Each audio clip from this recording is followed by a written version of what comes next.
各位网友，大家好，今天是2021年8月20号，星期五，欢迎大家参加王健美育观察直播2的节目。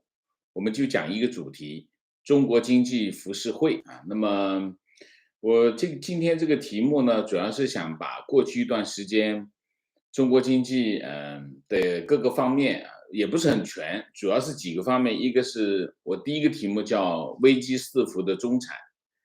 第二个题目叫没有躲过屠刀的股市啊，第三个题目叫这个过度冷却的宏观经济，第四个是这霸王响指的行业政策啊，大概是从这四个，从这几个方面啊，从这几个方面来讲中国经济现在的现状啊。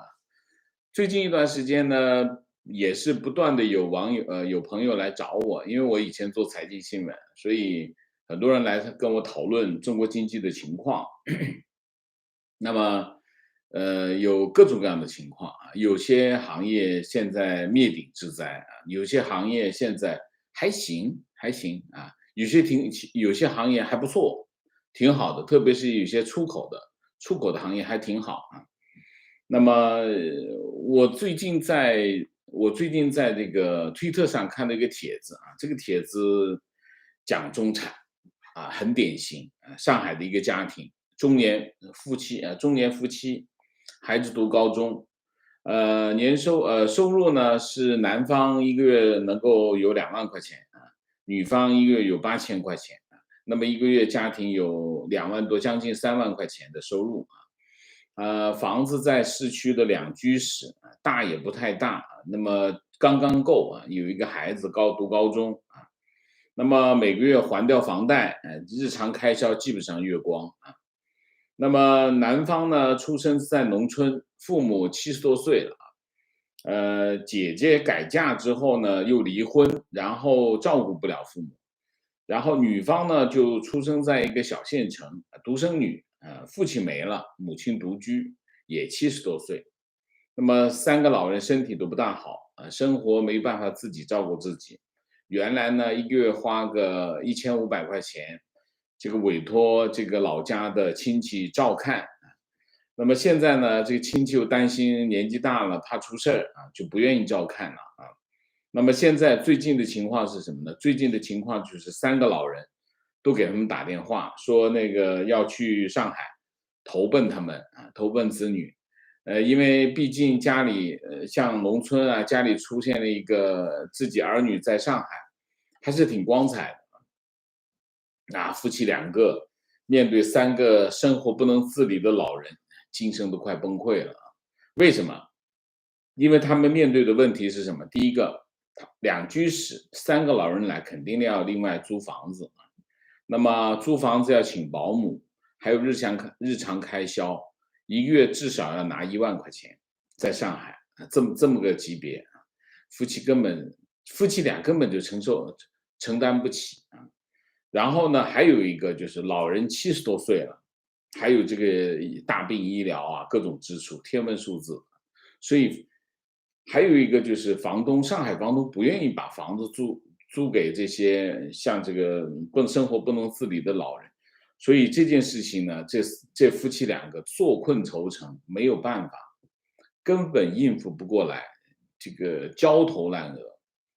这个情况呢，这种情况会大面积的发生啊？为什么？2000年以后到2003年、04年啊，这段时间，大批的这个学生到了什么呢？到了北京，到了上海，到了广州，到了一线城市，大批的学生啊，大学毕业生啊。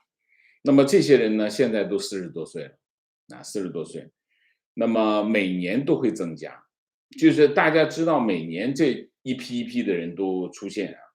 这些家庭呢，他们在这些一线城市刚刚打拼20多年，就刚刚基本上这个刚刚站稳脚跟啊，现在买了房子，基本上月光族啊，房子、孩子还有位置，多数都是有一点位置的，这就是中国的中产。那么他们呢，他们现在面对的一个什么？面对的一个这个老人养老的问题，这就变成一座大山压他们头顶上。中国的中产非常的脆弱啊，非常的脆弱，因为第一没有积蓄，第二他们大部分的资产都放在哪里？都放在房子上面去了。就房子在涨还好，房子要是跌，那就不堪设想。这就现在的中产的情况啊，中产的情况现在就是非常的脆弱啊，非常的脆弱。我今天讲危机四伏，一不小心，我之前看过一个帖子，那个帖子更悲惨，其实也是讲的一个城市中产，讲的是北京的一个城市中产。他是什么呢？他父亲因为一场感冒去世了，基本上这个中产直接房子就卖掉，就是一个这样的情况。那么中国的这个现在的低下阶层什么情况？中国现在的低下阶层就更稀黄，大部分中国的地下阶层大概80%以上都是借债，一场大病或者要办一场大事啊，一借个几万块钱，大概要花掉五六年时间才能还掉这钱。所以现在的低下阶层活的是叫什么？活的中产叫活的危机四伏，低下阶层活得连滚带爬。有钱人怎么样呢？有钱人现在惶惶不可终日，为什么？这个各种灭霸、响指灭霸啊，这各种跟他们有关系的政策都在朝着他们，所以实际上现在的中国人活得非常的累，非常的有压力啊，这就是现在的一个生活场景啊，生活场景。这是第一个，我们讲这个危机四伏的中产。啊，我们通过这帖子能够看出，而且你可以看到，这不是个案，这是一批一批的出现啊。他们当然我还有其他层面的问题，比如说就业，比如说孩子，孩子其实是个非常大的问题，还有很多，还有房子，房子现在怎么办的问题啊，等等很多问题。但你看这个，就光父母养老这件事情，就可以把他们的整个的生活给摧毁掉。啊，这是第一。第二，没有躲过屠刀的股市啊，那么中国今天股市今天又是一个大跌啊，大跌，港股、A 股无一幸免。国企指数跌1.95，恒生指数跌1.86啊，1.86%啊，1.84%啊，那个国企指数跌1.95%。然后创业板指数跌2.61%，深成指是跌1.61%，这个上证指数是跌1.1%啊。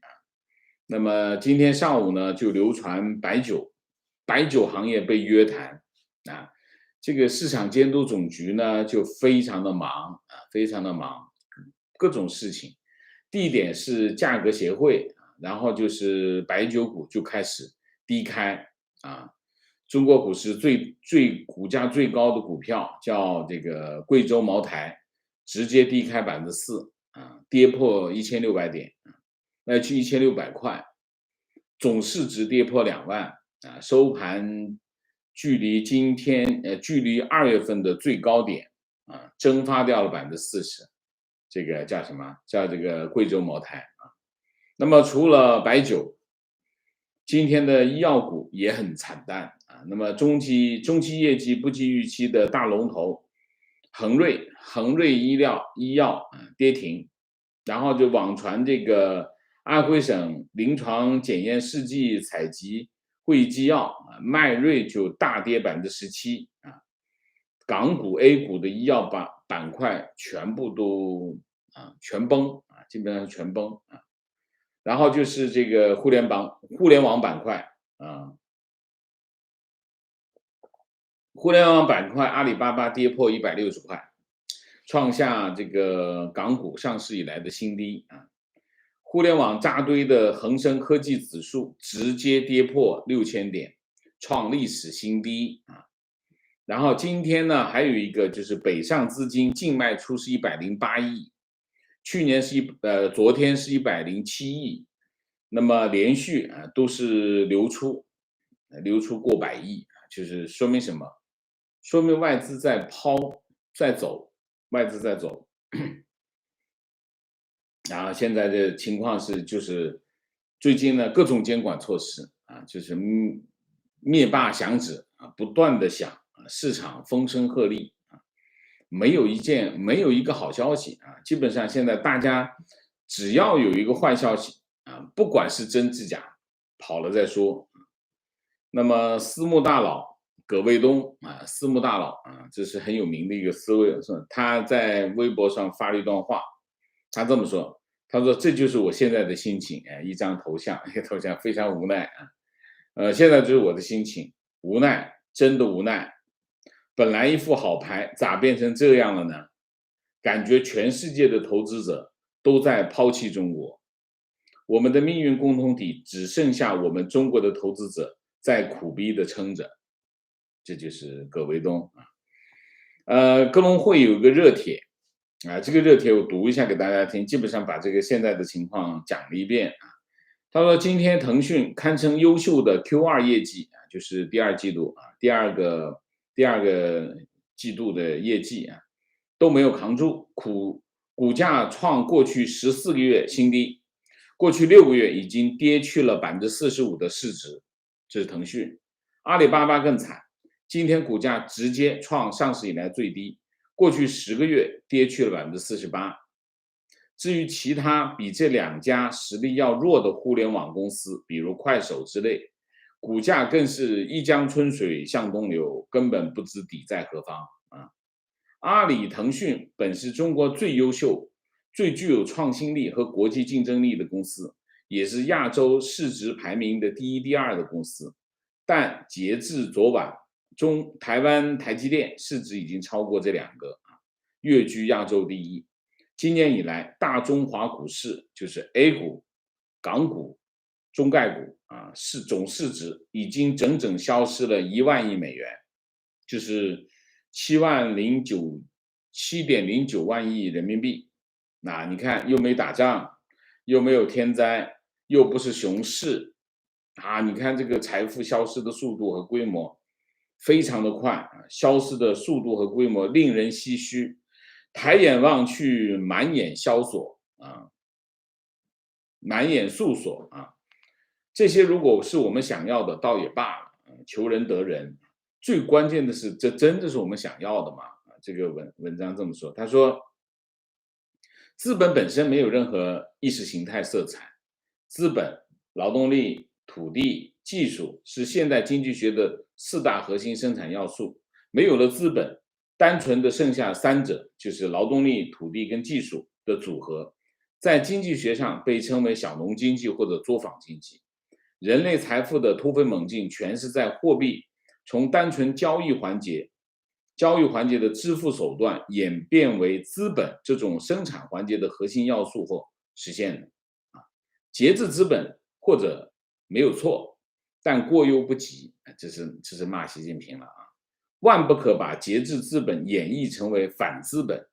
反资本的本质是反市场、反开放、反现代经济规律。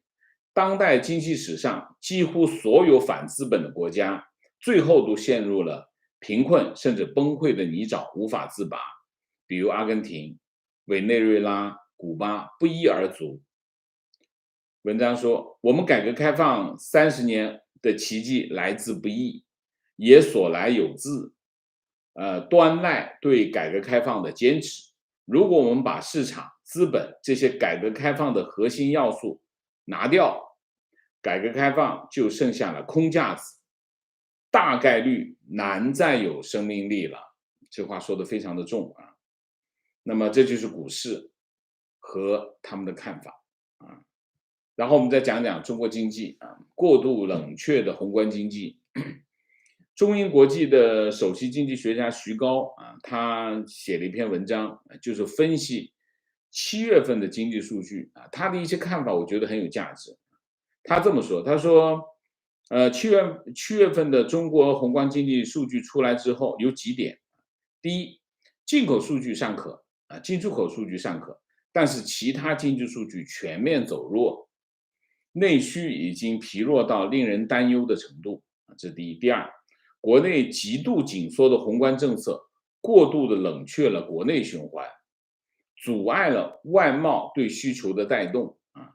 然后他举几个例子，他说第一个，2021年上半年，中国公共财政赤字只有4650亿，4560亿，比2020年上半年的赤字少了多少？16000亿，也是。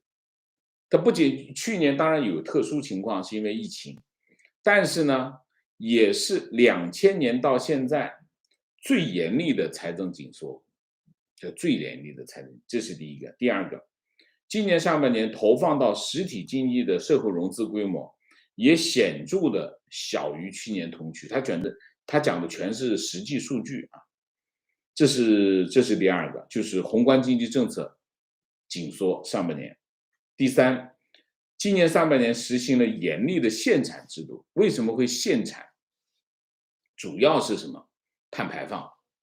就你可以看到，中国今年以来，其实从去年到今年，一系列的宏观经济政策乱七八糟，完全是不管不顾啊。它怎么限产呢？就是严厉的限产政策呢，推高了上游产品的价格，原因就是碳排放啊。那么高炉焦化啊，高炉是什么？高炉就是炼钢啊，高炉啊，焦化就是炼焦炭啊，因为高炉需要的煤炭是焦炭，它必须把煤焦化，然后再拿去炼钢。那么高炉限产，它焦化也限产，那你一下子显著的形成，你一限产，价格不就往上跑吗？然后还有一个什么？今年7月份粗钢，你要炼钢就要首先有粗钢啊，第一道炼出来是粗钢，粗钢产量的增速已经下滑到了负8.7%，其实际上就比去年要下跌了，下跌半，创下2018年以来最低的渎值啊，这是一个。10种有色金属的产量增长，在7月份附近也是停滞的。所以呢，限产政策既给经济增长带来了阻力，也推升了通胀的压力，让经济陷入了低增长高通胀的滞胀状态。为什么？就是碳排放。所以呢，你可以看这个政府呢，把这些大的企业抓得来啊，让他们减产，就是为了习近平不是在国际场合宣布我们碳排放嘛，减碳排放政策嘛。好，从哪儿开始抓？从这几个重点行业抓，重点行业一抓，好，原材料全上去了，这就是原因，就完全不管不顾啊。第四，国内需求在最近几个月明显走弱啊。第一个当然是基础设施啊，基础设施原因是因为财政政策的紧缩，加上对地方政府融资的管控，那么基建投资的资金来源减少，投资明显走弱，这是第一个。第二个，基建投资的绝对值从今年3月份冲到最高，短暂的冲高之后一路下滑，到7月份已经降到疫情之前的以下，所以你可以看这个经济形势是什么样。今年2季度以来，房地产投资管控就调控越来越大，所以呢，房地产投资开始往下走啊，那基建投资往下走，房地产投资往下走，那当然消费也不行啊，消费3月份也是冲高了一下，然后就一直在下行，一直在往下走啊。这是第四。第五，这种紧缩政策呢，本来呢，从去年的第2季度就下半年，一直到今年的1季度，全球出现了一个什么样的循环呢？就是中国生产，美国消费这个循环又恢复了原来的循环，所以中国出口明显是走强啊。那么中国出口呢，外部需求主导了去年的第二季下半年到今年一季度的整个的走势。但是啊，这个需求并没有带动什么呢？带动制造业的投资。为什么？因为你前面在限产，当你一限产的时候，他怎么还会投资呢？根本不投资。所以现在的情况就是出口的这个比较好的形势对国内的循环没有起到带动作用，原因是碳排放的减产，碳排放导致的限产，阻碍了整个经济的循环，这就是不管不顾啊。所以它这个出口对经济的带动作用就发挥不出来，发挥不出来的后果是什么呢？发布不出来的后果就是经济出现两层皮，出口这个环节不错，但是国内经济非常的差，国内经济非常的差。这就是大体上这个中银国际啊，这个他是中银国际的首席经济学家啊，这是徐高啊，他的一篇论文啊，我们这个分析一下为什么经济不好。经济不好的原因是两个原因，第一个原因是什么？宏观经济政策哈，第一个原因就是紧缩的宏观经济政策，就是财政政策紧缩，货币政策也在紧缩。这两个政策一紧缩的话呢，整个经济内循环就受到影响，这第一个问题。第二个问题就是限产，碳排放限产导致的原材料价格上涨和产能的利用率不足，那么出口并没有带动内部的经济循环起来啊，这是宏观经济的问题。那我们再看看今年以来，中国在各个行业啊做了很多。今天呢，这个自由亚洲电台给我打电话问我，昨天我们做了一个节目，就是关于这个深圳有一家公司啊，这是叫劳工审计公司，它其实是一个非盈利机构，深圳今年3、4月份就把它给关了。这家机构是干什么工作的呢？他是去审计，审计什么意思？比如说耐克在中国有个厂子在做鞋，那现在的情况，美国的政策是什么？美国的政策就是你从中国把鞋子卖到美国去，那你得告诉我，你这鞋子里面你的供应链当中有没有这个新疆维吾尔人强迫劳动的这个工厂给你提供的供应链？就比如说你鞋带啊，总共有20个供应商，你这20个供应商在干什么？你这20个供应商里面这些人有没有这个新疆的维吾尔人在安排在他们工厂里强迫劳动？有没有这样的情况？那谁来调查呢？深圳这家公司就是专门做这个工作，做这个调查工作，而且他的工作做得非常的好，这些跨国企业都愿意让他出审计报告。美国海关一看这审计报告，耐克，这审计报告总共有30家供应商，这30家供应商1、2、3、4都没有 ，OK， 放行就进了。这家公司是干这个的。中国呢4月份把它关了，关的原因是什么？你为什么要说我们有新疆人的这个强迫劳动？不行，我就把你关掉，因为你这样一说的话，不等于告诉全世界我这里有这个强迫劳动的问题嘛？我把你关掉，我就没有这样的问题了。结果这件事情，自由亚洲电台的记者问我，他说这个影响在哪里？我说这影响很简单啊，耐克他原来能拿到这份审计报告，呢，他的鞋子就能从中国运到美国去。那现在拿不到这个报告怎么办？你鞋子进不去了呀，鞋子进不去，他怎么办？他只能把他出口到就是卖到美国的鞋子，他就不能在中国生产，甚至不能够用中国供应链供应的零件都不行。他就要把整个产业链，只要到美国的产品都不能放在中国。现在美国是这么干，欧洲也开始这么干，就是如果你有强迫劳动的，你就不能进口欧洲。好，日本也开始这么干。你把这些帮他们做审计工作的这个机构把它关掉之后，也就意味着你卖到这3个市场的产品都不会把供应链放在中国，也简单的说不会在中国生产。那中国的厂子它只会生产在中国卖的鞋子，去这些3大市场的鞋子都不会卖。对中国有好处吗？当然没好处。中国现在就一大堆这样的政策，这些政策叫什么？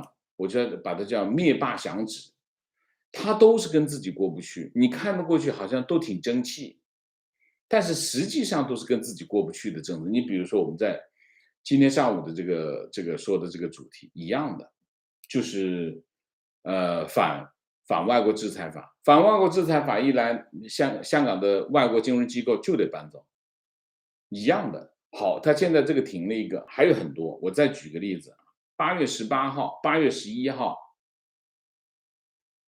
住建部公布了一个什么呢？公布了一个关于在实施城市更新行动中防止大拆大建问题的通知啊。然后他有个征求意见稿，他这里面说了几点。第一个，说你一个老城区更新，老城区更新，你旧房子要拆啊，拆完之后你要盖新房子，盖新房子通常以前呢就会把我们叫容积率，容积率会提高。那我就等于是说我拆了100平方，我能盖300平方甚至400平方，这样我能挣钱，因为位置又在市中心，原来是老破小，现在给它重新更新，我投资，我能盖更大的面积。哎，他现在出了一个规定，通常呢，这是他跟政府谈，政府他就根据他城市规划，给他一个最大容量的容积率，所以有的时候甚至会盖1倍到2倍都有可能，就看你跟政府谈，跟政府谈呢就看你补多少，我们叫补这个土地价格，你要补钱给政府，然后当然中间还有拆迁成本，你把这账一算，哎，我能够挣钱，我就拿着旧改项目，这叫旧改项目。他现在出一个规定，就是说你增加的项目增加的面积不能超过20%，这意味着什么？意味着2件事。它还有一个严格控制大规模增建，拆建比不宜大于2。什么意思呢？第一个就是假如我这个建筑就是你现有的，它意思就是2点。第一个，你要拆不能超过总面积的20%，你旧城，比如说我旧城这一片，你要先拆20%，然后再拆20%。那么拆完之后呢，你盖的面积不能比原来的面积大2倍，就是拆建比不宜大于2，就是你拆掉100平方，你只能盖200平方，不能超过200平方。这意味着什么？意味着2件事。第一件事，原来的开发商就不会有兴趣再旧改了。为什么？旧改成本非常高，你还赔钱给那些原来的人。你1:2，但所有城市里的这老破小都别指望拆迁了，因为不会有人再拆迁。所以第一，老破小的价格肯定要暴跌，因为不可能再拆迁。第二，城市更新你就不要指望，这就是政策，这是他们出来的政策。然后完了以后呢，最近还有房地产圈子里传出一个说法，说这个中介费，中介费现在通常有个比例啊，有个比例。那么现在他这个住建部呢就会出一个规定，说这个中介费不得超过当地平均工资的3倍。哎，其实看不惯别人挣钱，因为现在这个房价金额比较大，那动不动呢都会是10几万的中介费啊。那么这单位拿一部分，这个个人拿一部分。他按照这个现在就在这么传，这么一传呢，如果是真的是按照这个3倍这么算的话，大量的中介机构要倒闭。本来现在大量的中介机构已经在倒闭，为什么？成交量下跌，因为现在的限购、限贷各种限制措施，让这个房地产交易跌，深圳是跌了60%到70%。那你想一下，原来一个月成交2000套、3000套，你现在就剩下这么点儿，那些中介机构哪养得住人？根本养不住人，就这倒闭。好，你现在在限制什么呢？限制它的这个中介费，中介费大概按照这个比例的话呢，大概要跌掉70%、60%吧，至少60%。那你想，成交额下跌了60%-70%，然后你中介费再下跌60%-70%，那就基本上要消灭这个行业。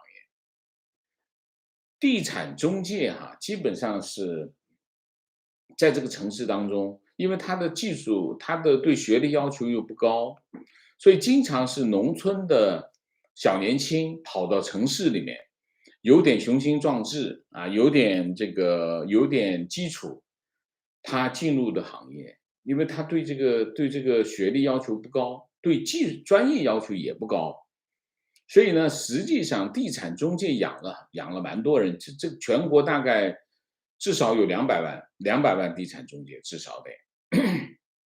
那你想一下，你这个政策一出来，现在这200万正在往外赶，你再出一个这个政策，这200万可能就剩下10万人了，那就是100-200万人在外头又得失业，这就是政府灭霸响指又来一下啊！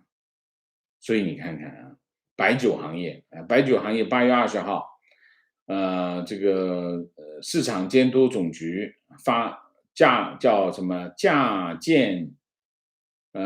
监督总局价鉴竞争局发布关于召开白酒市场秩序监管座谈会的通知啊，要去监管白酒价格啊，白酒价格又暴跌一场啊，然后医药这8月19号，公立医疗机构临床检验试剂集中带量采购谈判议价公告啊，这又一堆啊，这个股价又开始跌啊，迈瑞开始跌，迈瑞跌17%，安图生物跌停啊，然后教培我就不说了，今年7月份，中办国办出这个双减意见，双减意见就是核心是什么？核心就2条，第一个，教培机构统一登记为非盈利机构，你就不用盈利了。第二个，不得资本运作啊，就这2个。其实当然还有一个就是不得占用国家法定节假日、休息日、寒暑假进行校外培训。你把这3个东西一灭掉，把时间灭掉，把资本灭掉，再把利润灭掉，这个行业不就团灭了？那么实际上70万，全国有70万教培行业面临倒闭，100万师资将面临失业，然后1000万师资将会失业，然后3000到4000万从业人员将会失业，然后上市公司的总市值缩水，跌掉了7000亿啊，然后就互联网了，所以互联网就多了，游戏啊，然后是个人信息保护法新出的8月20号啊，新出的个人信息保护法，个人信息保护法基本上是目前全世界最严厉的管制个人信息。这个个人信息为什么要这么严厉管制呢？这就是中共历来的做法。它的立法呢，都会顶格按照最高要求去立法。于是呢，你稍微你有点想法呢，你就违法。所有的人都在违法。只要让所有人都处于违法的状态，他就随时可以去执法，就是这个意思。所以中国不仅仅是这个个人信息保护法是顶格的，所有的法律都是顶格，这就是中共的秘诀，就是这叫寻租，寻租工具，法律变成中共手里的一个寻租工具啊。然后，这里面就很多，就是你可以看到从去年到现在啊，中国政府不断的出各种政策，各种行业政策，比如说像医美啊，医美又开始查医美，又开始查房地产，房地产是叫市场秩序整顿，从房地产开发一直到房地产中介买卖，整个全链条进行整治，不断的出各种政策，这些政策每一个政策都消灭一个行业，让这个行业大流血。如果你把这些政策全部完整的整理出来，你可以看到，基本上能挣钱的行业，它都在折腾，不断的在折腾。所以我们讲宏观经济，中国经济到底怎么样？大概是一个这样的情况。宏观经济面临3个挑战，宏观层面。第一个挑战是什么？第一个挑战就是经济周期。经济周期呢，会导致一些宏观经济政策令经济受到影响。你比如说，为什么会紧缩的财政政策？为什么是紧缩的货币政策？因为它之前用光掉了。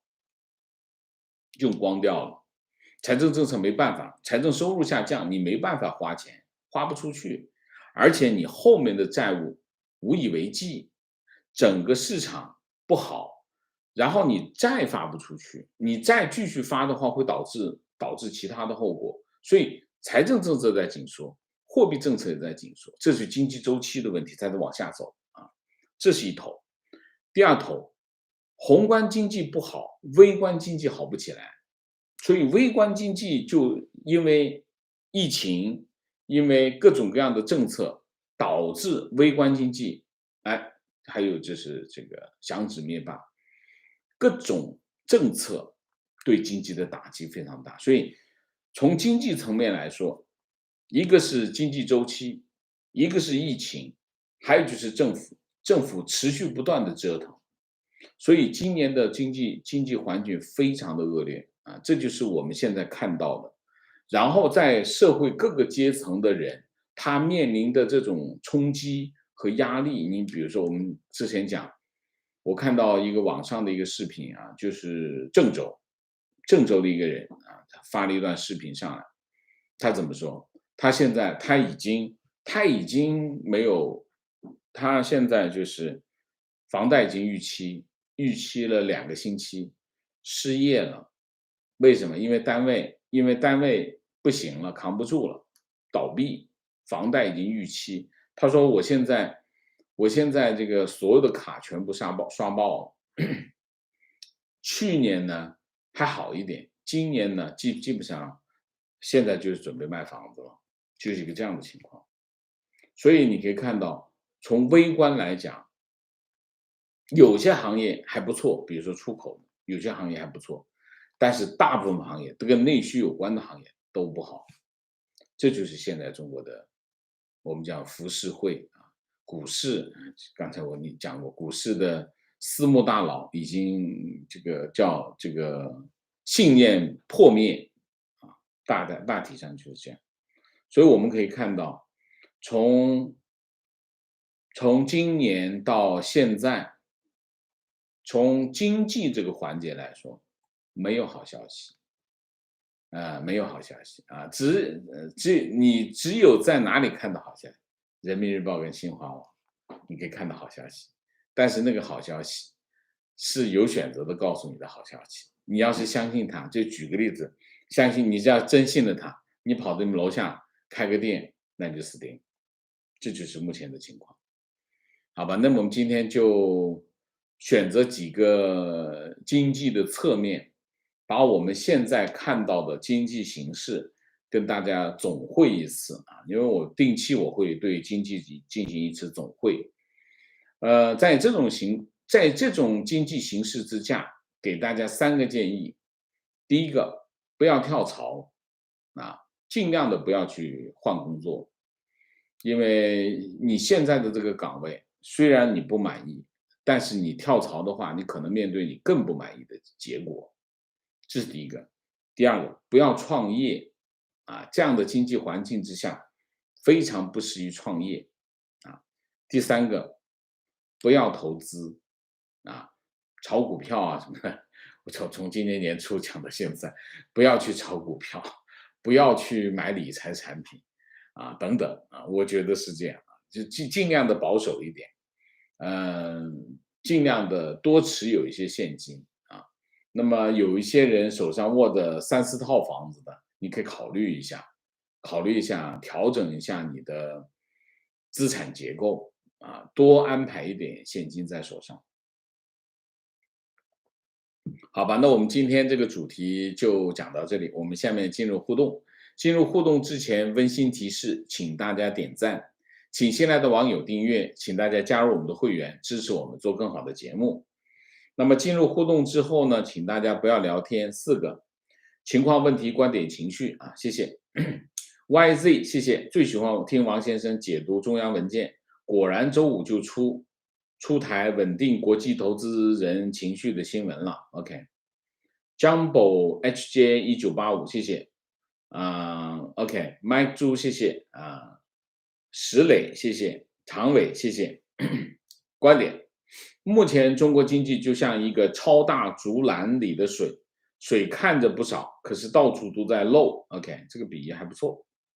提问：习最近的动作最终目的是要与红二代争夺国内经济的话语权，或是逼迫他们表态支持习的连任所打的威胁牌？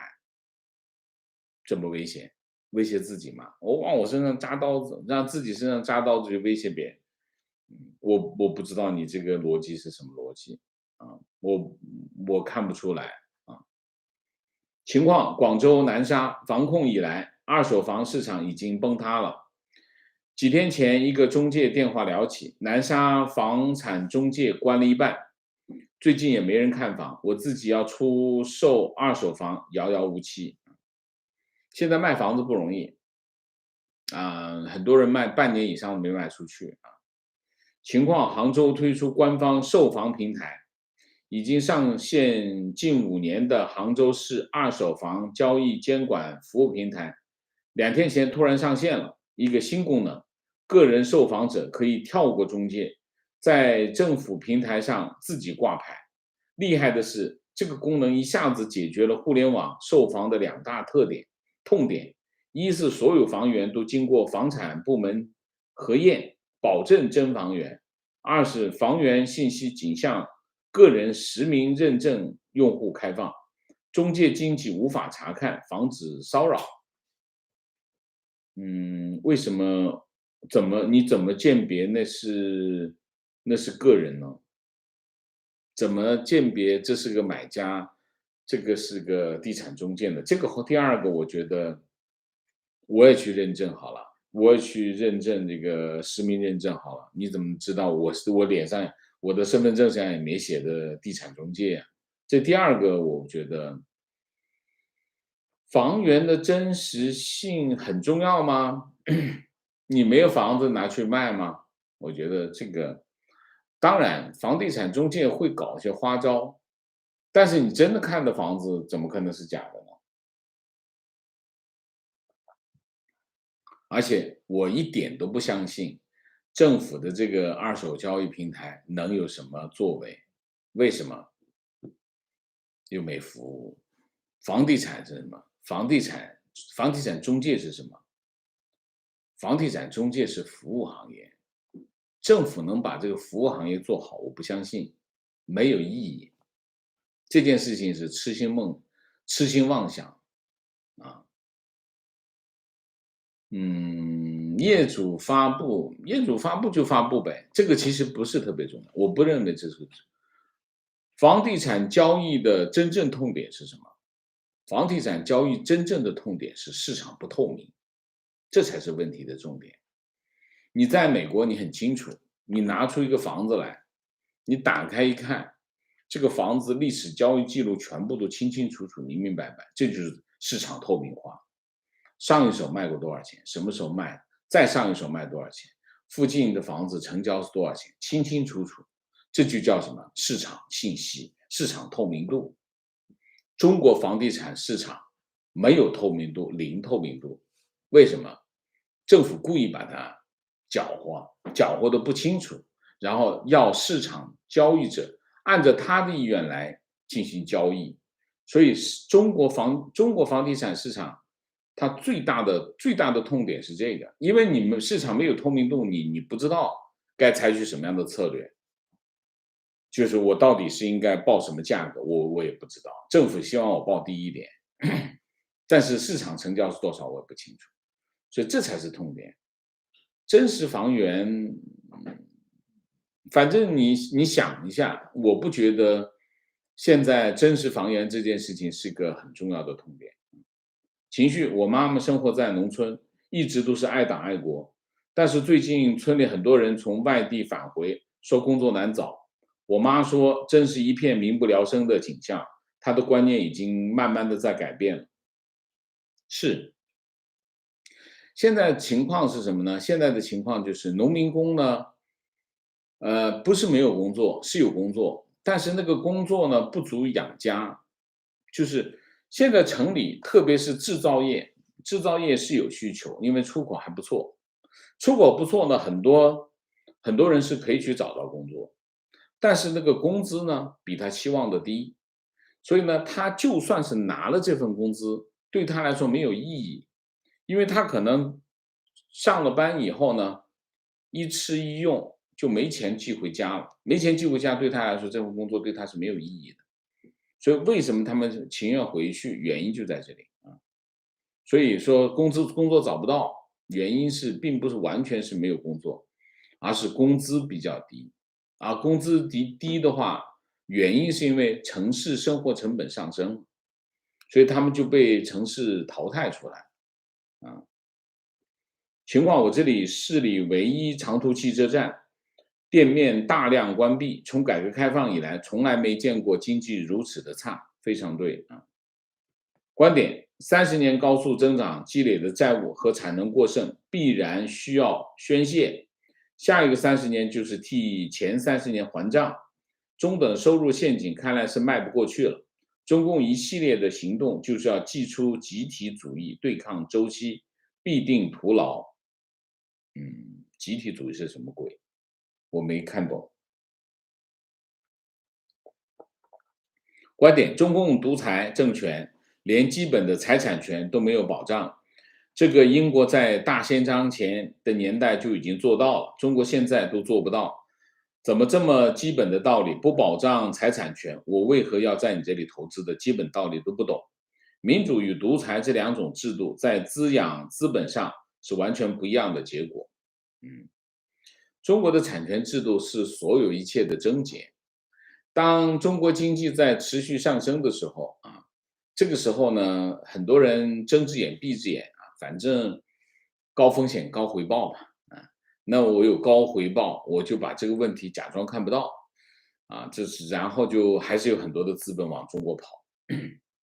那现在的情况是什么？现在中国经济增长高增长时期已经过去了，中国经济大概只能维持3%左右的增长。那你这样的增长水平跟西方国家差不多，跟经济发达体是差不多的。那我又面临政治风险，中国跟西方国家全翻脸，政治风险在这摆。第二个，我又面临财产风险，你产权制度没有，我在你这里辛辛苦苦干了半天，一夜之间就没有了，你就说没收就没收了，你又没有产权制度。第三个，市场竞争无序，没事我的竞争对手没事跑个人派到我的工厂里，把我的图纸偷走了，然后把我的这个产品抄袭，然后去打官司打不赢，为什么？它是国企。中国就有这一系列的问题。我跟你讲，过去30年很多外企它就算了，反正你市场高速增长，我就当什么呢？我就当一种税就算了，反正你市场高增长嘛。但是当你市场增长速度降下来的时候，那我这个账就算不过来了，我算不过来我就走。现在为什么股市会这么个跌法？每天一两百亿这么跑，每天在股市跌的原因是因为资金在外流，资金在外流的原因是什么？我们之前的节目讲得很清楚，华尔街跟外国投资者对中国市场、对中国企业、对中国资产的看法已经发生了根本性的改变。这个根本性的改变，就像30年前全世界的投资者对中国市场的期望是一样的。当时的期望是什么？中国在高增长，中国增长无可阻挡，所有的董事会都要有一个中国计划，所有的董事会都要有个中国，没有中国计划的董事会要换人。所以为什么中国不可阻挡的变成了世界第2大经济体？靠的是什么？全世界的投资者凑钱堆出一个高增长来，基础设施啊，借钱给你，不断的借钱给你，把这个资本投到你里面去。这件事情现在这个掰过来了，所有的人认为中国资产是票房毒药，中国经济已经不行了，中国跟西方国家开始翻脸了，这件事情风险很大，不能干。为什么？你看过去半年时间，灭霸响指，灭完互联网，再去灭这个教培，灭完教培再去灭医药，医药灭完了再灭什么白酒。你别忘，你每灭一个行业，投资者血流成河，所以中概股都在抛，这些资金都在往外跑，资金往外跑的后果是什么？股市在不断的跌，你越跌越跑，越跑越跌，就是这种情况。所以现在这个情况这个形势发生了根本性的改变，就是当别人都看好你的时候，你就算是有些问题，大家睁只眼闭只眼就算了。但是当大家都不看好你的时候，你有一点点毛病，那都是个理由，都是走的理由。所以怎么说呢？嗯，这不仅仅是财产权的问题，就是我产权制度的问题，其实是根本制度的问题啊，根本制度的问题就是社会主义。观点：最近一系列对国内灭霸的政策批判，应该是对习极端政策手段的一种内部纠错，也出现了一些调整，比如财经委会议、香港反外国制裁法的搁置。如果习扛过这次纠错的压力，可能真的一条道走到黑了，因为他真的很偏执，而且很愚蠢。这里面有一些东西呢，我是还没有想通。什么东西没想通呢？嗯，你比如说啊，他整完互联网，又开始整教培，互联网它有它的理由，教培也有它的理由，那你医美有什么理由？其他这后面这一系列都你有什么理由做这些事情？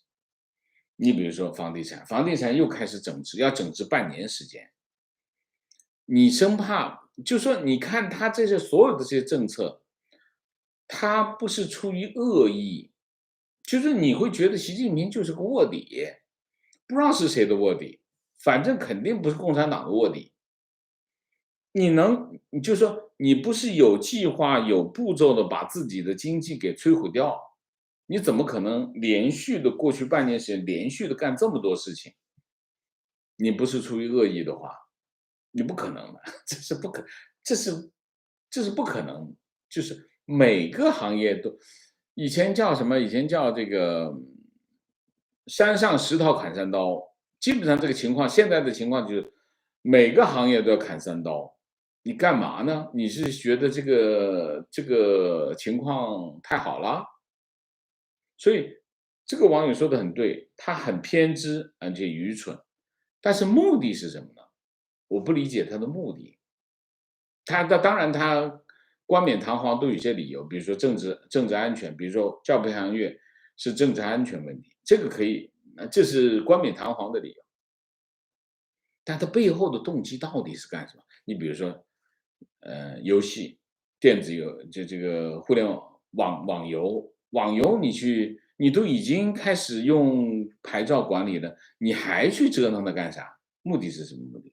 你比如说像咖啡、白酒、医药，你觉得这些行业中国很厉害，厉害到要去整治它吗？我还是不理解它背后的动机是什么。要么它就是一个大卧底，啊，就是卧底，就是中国底，美国的卧底，解释不通啊这个问题。提问：现在的经济形势下，之前提的社会主义先行示范区、共同富裕示范区这些政策还会不会有后续的配套政策？这些政策和区域经济自贸区一样务虚政策，还是长期性的战略政策？零，除了浪费公共资源以外，没有任何效果。你可以把它当做春风一度就不理它了。我原来还觉得，最早出现的就是深圳先行示范区，我还觉得后面肯定你得想办法让它直辖市吧，等等，你肯定要后续配套嘛，你不能只说它先行示范区，你给它一个这样的名称，它就长成参天大树，怎么可能？你还得该施肥谁是该浇水浇水，该施肥施肥，可是后面啥都没有，所以你实际上这一点意义都没有。就像自贸区也是没有任何意义，零效果。就像你可以看，我们可以打赌，海南自贸区马上就要封岛了，今年是2021年，明年我印象明年到后年就要封岛了，封起来，整个岛封起来，你看他怎么死吧，把自己封起来，疯了，那真是疯了。我们就看看，放长双眼，我们就看一下海南，他能搞出什么样来啊？情况这个很明显的对比感受，在香港生活期间认识的朋友，交流任何政见和新闻事件，可以相对客观的展开讨论。现在有的朋友已经回大陆一段时间，明显感觉到越来越强的攻击性，甚至骂街。我先是很失落，到现在是失望。这就是信息。当你的获得信息被控制的时候，你人就会被洗脑。洗脑的第一件事情就是什么？控制你的信息获取，这洗脑的第一步。如果不能控制这件事情，洗脑洗不下去的。情况：郑州疫情居家隔离人员离满14天依然不让出门，限制人身自由。情况：近段时间以来，昆明楼市多楼盘出现大跳水，昆明市房协紧急组织前30房企和大型经纪公司开稳房价、稳地价、稳预期工作要求座谈会，严格控制恶意降价行为，严重者将被停止网签。我跟你讲，这种情况会越来越多。为什么？卖不出去，那不跳水吗？那怎么办？情况，朋友说8月19号晚上接到通知，在浙江省内所有种的花草和草坪必须在9月10号前恢复耕地。他父母种了树，他父母家的地种了树，现在要砍树还耕，这是实实在在的缺粮信号。河南、山东、四川产粮区水灾对粮食产量有严重影响，非常对，非常对啊！情绪，我认识一个留学美国的金融系研究生，回国后竟然只找到银行柜员的工资只有5000块，还是靠关系进去的。我的天呐，中国这是个什么奇葩社会？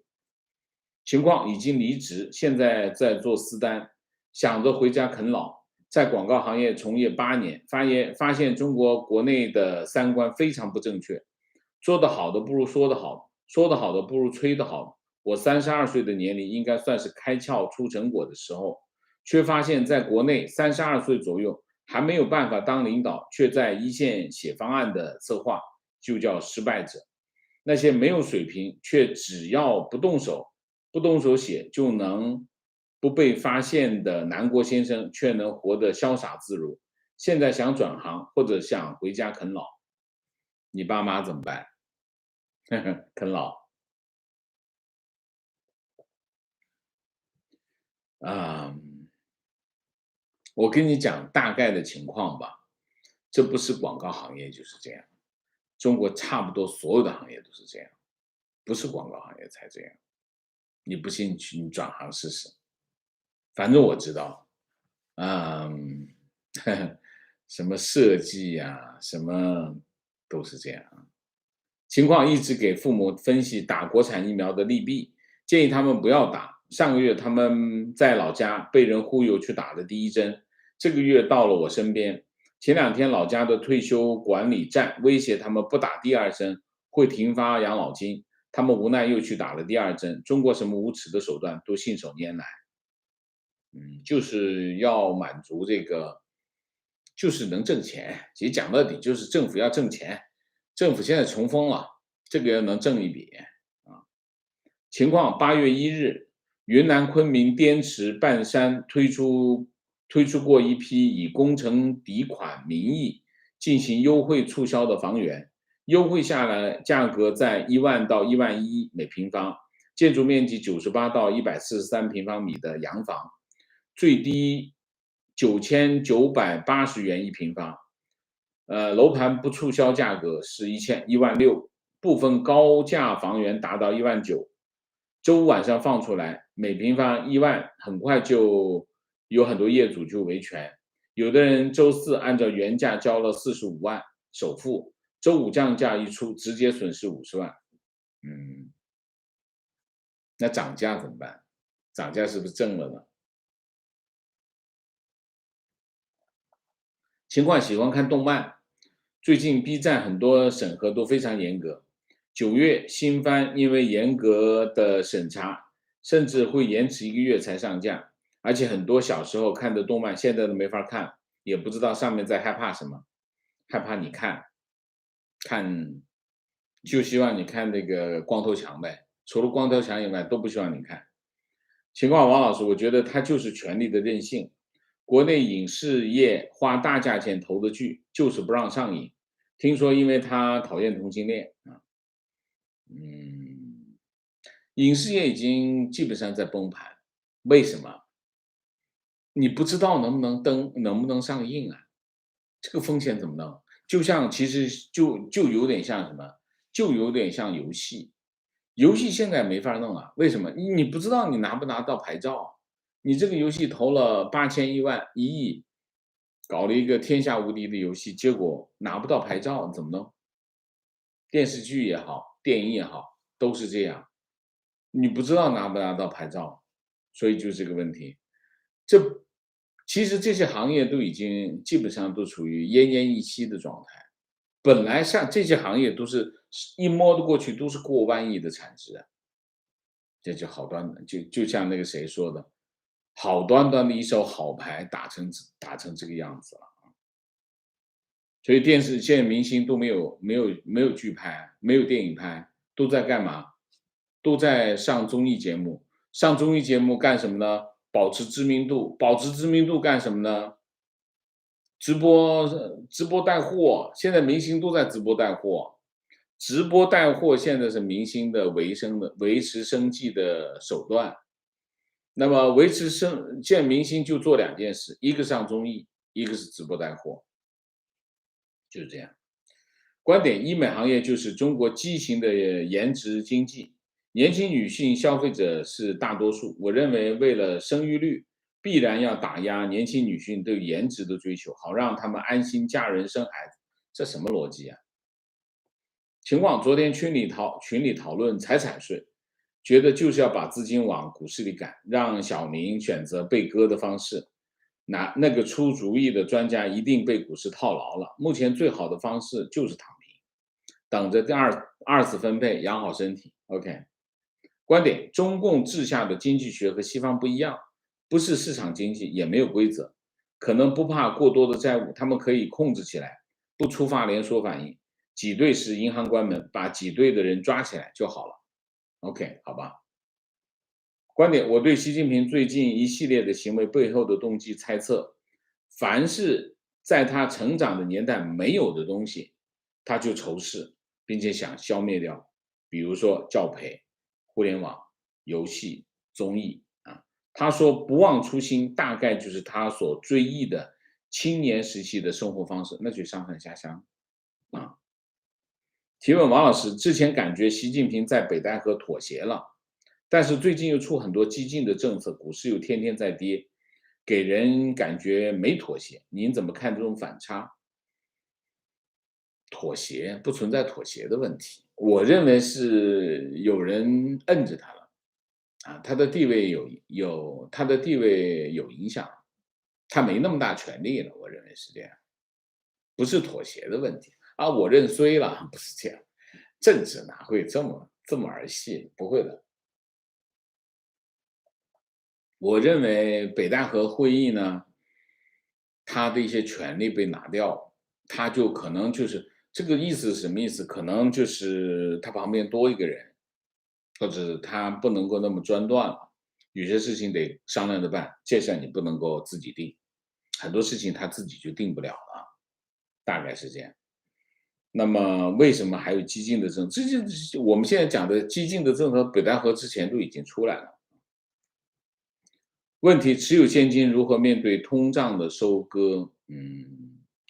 通胀现在也就1%吧，啊，你舍不得1%的通胀，那你可能会损失30%到40%的本金，你选择一下呗。这个世界哪有那么没有代价的生活呢？对吗？是吧？啊，我是觉得通货膨胀目前还没有出现恶性通货膨胀，所以总的来说，很多人的理由是什么？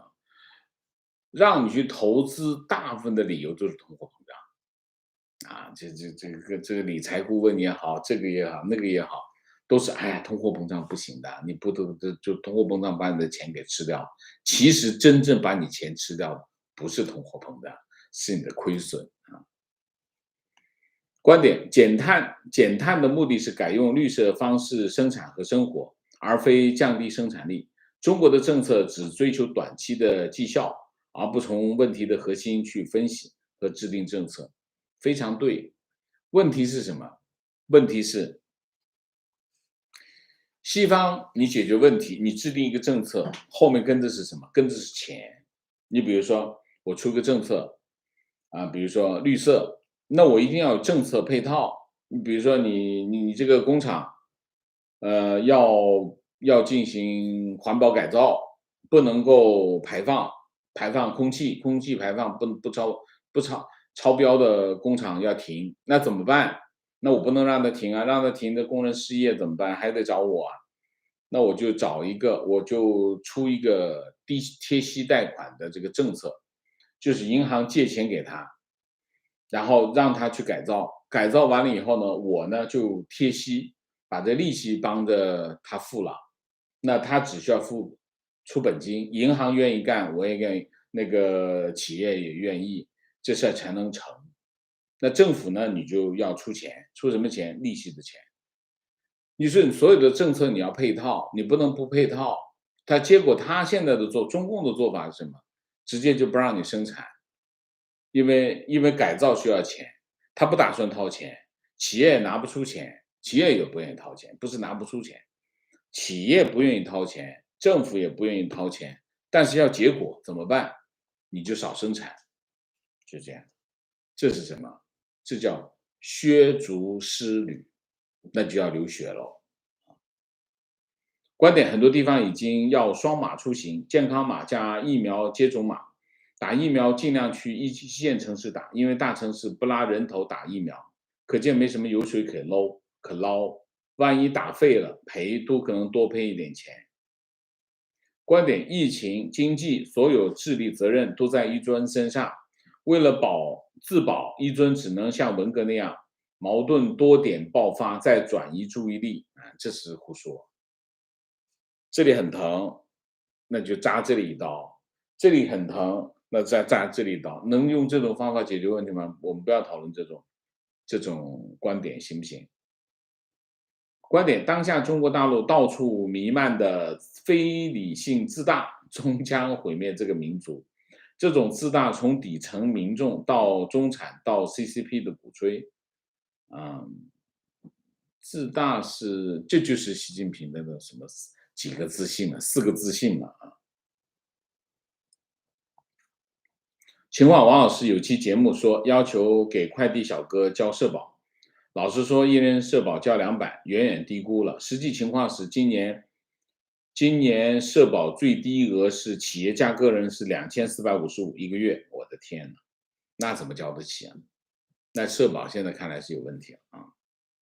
情况微信上海一个月就要交2400，将近2500了，这企业不倒闭吗？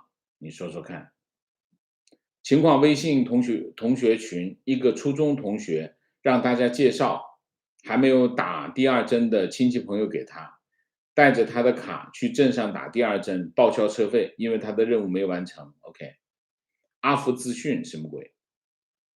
中国没有企业家，也没有投资者，社会提供就业机会越来越少，那么多的人，那么多的人就没了工作啊。观点，一切都是为了权力，就像王老师说过的，习做的一切背后的合理性，我认为就是为了权力斗争，就像当年的毛。权力斗争你也得着力点啊，你去收拾这个医美，医疗美容，你跟权力有什么关系？我不理解。你把这个行业收拾掉了，你就有权利了吗？还是不理解。